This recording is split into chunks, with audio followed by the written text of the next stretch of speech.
Russia's defense minister Sergei Shoigu warned the West that the escalation of conflict with Russia in the Ukraine war threatens a direct military clash between nuclear powers at a defense forum in Beijing on Monday, as per Beijing, Reuters.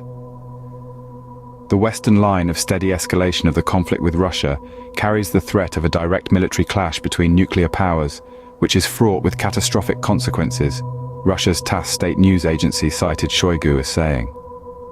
Shoigu also claimed the West intends to inflict strategic defeat on Russia in a hybrid war, and praised the model of Russia-China relations as exemplary, Russian state media reported.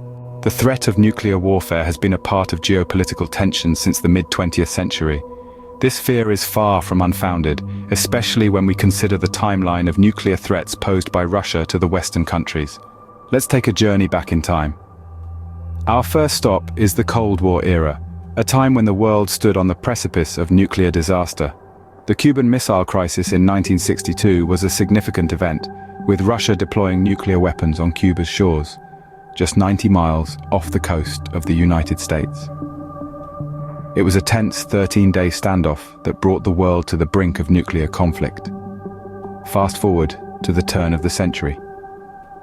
In 2007, Russia reasserted its nuclear prowess by resuming long-range bomber patrols, a practice that had been dormant since the end of the Cold War. This decision came amidst escalating tensions with the West over NATO's expansion and the US plans for a missile defense system in Europe. In 2014, amid the crisis in Ukraine, Russia's President Vladimir Putin reportedly stated he was ready to put his country's nuclear forces on alert. This was a clear message to the Western countries about Russia's readiness to escalate its response to any perceived threat. More recently, in 2022, Russia's defense minister Sergei Shoigu accused Ukraine of committing nuclear terrorism. This came after allegations of Ukraine shelling the Zaporizhzhia nuclear power plant.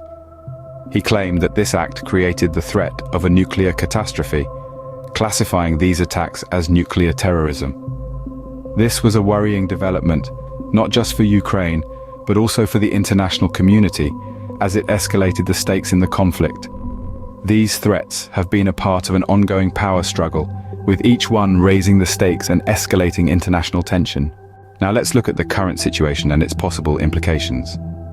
Russia's defense minister, Sergei Shoigu, has recently accused Ukraine of committing nuclear terrorism by allegedly shelling the Zaporizhzhia nuclear power plant. This accusation, if true, could potentially lead to a nuclear catastrophe, raising the stakes in the ongoing conflict and creating a grave cause for concern. Shoigu's accusations have not been verified independently, and Ukraine has denied these claims, instead accusing Russia of firing on the plant. This back and forth of accusations has created a tense atmosphere, with the potential for escalation growing by the day. The International Atomic Energy Agency, or IAEA, has stepped in, advocating for the creation of a security zone around the plant. The IAEA's involvement underscores the seriousness of the situation and the potential global impact of a nuclear incident. The reactions from Western countries have been of concern and condemnation. They have denounced any attempts at nuclear terrorism and have been urging for a peaceful resolution of the conflict. However, these pleas seem to be falling on deaf ears as the situation continues to escalate. As we can see, the possibility of a nuclear clash between powers is a serious concern that cannot be ignored. So, what can we take away from this discussion? Well, we've traversed a timeline of Russia's nuclear threats, delved into the current situation, and considered its potential ramifications. It's clear that the threat of a nuclear clash between powers is a serious one, demanding vigilant attention from the international community. The situation underscores the crucial role of diplomacy in averting disaster and resolving conflicts. We're reminded too of the importance of unbiased, fact-based reporting in such volatile scenarios. As we continue to monitor these developments, it becomes clear that the threat of nuclear warfare is not just a relic of the Cold War era, but a pressing reality in our modern world.